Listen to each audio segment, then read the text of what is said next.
नमस्ते और हेलो, स्वागत है आपका मेरे YouTube channel Kanika oh my darling में। तो अब मैं जा रही हूँ अपने गांव, क्योंकि वहाँ है मेरी बुआ की शादी और आज ही रात है उनका डीजे और आज ही है मेरी ट्रेन। हमारी ट्रेन पहुँचेगी वहाँ पे रात को 9-10 बजे के करीब। तो मैंने सोचा कि क्यों ना तैयार होकर ही जाती हूँ, लेकिन लाइनर और मेरा आपको पता ही है क्या ही रिश्ता है, हम कभी एक ट्रैक पे हो ही नहीं सकते। पर आज मेरी ट्रेन बिल्कुल ट्रैक पे है। और मेरे जिस लॉयल फॉलोअर ने मेरा पिछला व्लॉग देखा होगा उसे पता होगा कि मेरे पास कोई मेकअप नहीं है, इसीलिए ये लड़की काजल से ही अपनी आईब्रोज़ भी बना रही है। मजबूर है ना, क्या करे बेचारी। और जिसने उससे भी पहला व्लॉग देखा होगा उसको ये पता होगा कि ये कंघी तो टूट गई थी। और इस बार तो यार लिटरली मैंने कंघी का हैंडल ही खो दिया था ही नहीं। तो मैंने सोचा चलो जो अवेलेबल है उसी से ही करते हैं। फिर मेरे दिमाग में आया कि क्यों ना अच्छे से बन के जाऊँ, व्लॉग बनाऊँगी और शादी में एकदम मस्त बन के उतरूँगी। लेकिन फिर मेरे को लगा कि नहीं यार, ट्रेन में बहुत मुश्किल हो जाएगी इतने बड़े ईयरिंग्स पहनने, तो मैंने छोटे ईयरिंग्स ही पहन लिए। और फिर मैंने सोचा कि भाई बहुत पसीना भी आएगा क्योंकि गर्मी भी हो रही है हल्की हल्की, तो परफ्यूम से मैं नहा ली। और मैं इतनी एक्साइटेड थी कि मैंने अपने बालों में भी परफ्यूम लगा लिया और मुझे खांसी भी आने लग गई। फिर फटाफट तैयार होके मैंने थोड़ा ऐसे टीवी साइड में चल रहा था तो मैं नाचना भी शुरू कर दिया और इतने मस्त गाने बजाए और अपना नेल पेंट भी लगा लिया कि भाई शादी में उतरूँ तो लोग थोड़ा देखें, कोई वैसे बोले ना कि ये तो मुँह उठा के आ गई है। इसलिए अच्छे से तैयार होके मैंने थोड़ा सॉन्ग्स पे वाइब कर लिया।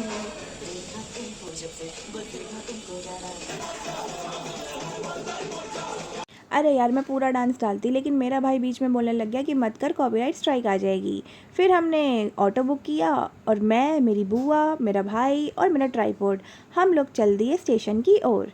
स्टेशन पे जाके मैंने अपने भाई को अपने ट्राइपॉड की जिम्मेवारी दी कि चाहे तू कहीं रह जाइयो पर ये ट्राइपॉड कहीं नहीं रहना चाहिए, क्योंकि ये तो सबसे इम्पॉर्टेंट है एक व्लॉगर की लाइफ में। ये मुझे अब रियलाइज़ हुआ है, पहले नहीं होता था। पहले तो मैं भी लोगों को देख के हंसती थी। लोग बोले कि ट्रेन 2 घंटे लेट है, लेकिन ट्रेन तो टाइम पे आ गई थी। और जैसे ही हम ट्रेन में बैठे मैं तो खोल के बैठ गई अपना चावलों का डब्बा और ये यशु सो गया, क्योंकि ये ना पेपर दे के आया था तो ये थका हुआ था थोड़ा।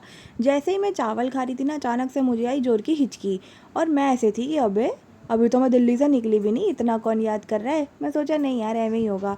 फिर तो मुझे जो हिचकी आई, हिचकी पे हिचकी, अगर मेरे को काउंट हो तो मुझे कम से कम 10-12 हिचकियाँ आ गई।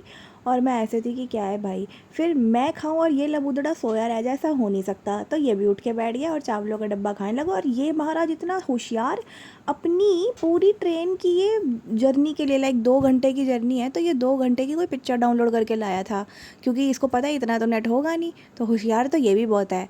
उसके बाद मैं तो मस्त बादाम मिल्क पी के सो गई, लेकिन फिर मेरी अचानक से नींद खुली क्योंकि मुझे एक बहुत ही सुरीली आवाज़ सुनाई दी। सुनो।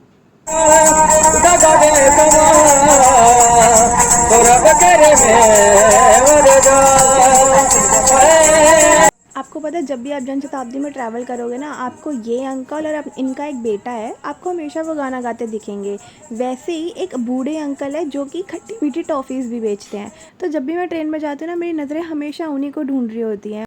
बट इट्स वेरी स्ट्रेंज कि मुझे पिछले 2-3 जर्नीज़ में अपने वो अंकल दिखे नहीं हैं। तो I don't know where he is, but I wish wherever he is happy, is healthy. और वैसे भी बहुत ठंड थी तो मैंने सोचा क्या पता वो नहीं होंगे। एनीवेज़, उसके बाद मैंने और मेरे भाई ने पी कॉफ़ी, क्योंकि यशु को कॉफ़ी बहुत पसंद है और मुझे भी है। लेकिन हाँ, मेन बात अब ये है कि हम जिस डीजे पार्टी में आज रात जाने वाले हैं, मुझे लगा कि भाई 8 बज गए हैं, स्टेशन आने वाला है, तो फटाफट तैयार व्यार हो जाते हैं। मैं तो तैयार होने लग गई और फिर तैयार होने के बाद मैंने और यशु ने फालतू की मस्ती भी करी, क्योंकि ट्रेन बहुत देर तक रुकी हुई थी एक ही स्टेशन पर। तो हमने ये वो वाला तेरी मेरी वाला सीन भी किया।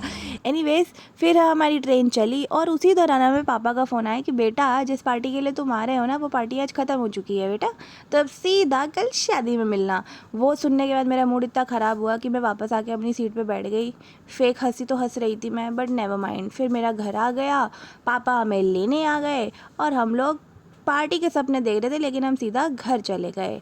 सो दैट्स ऑल, बाय बाय।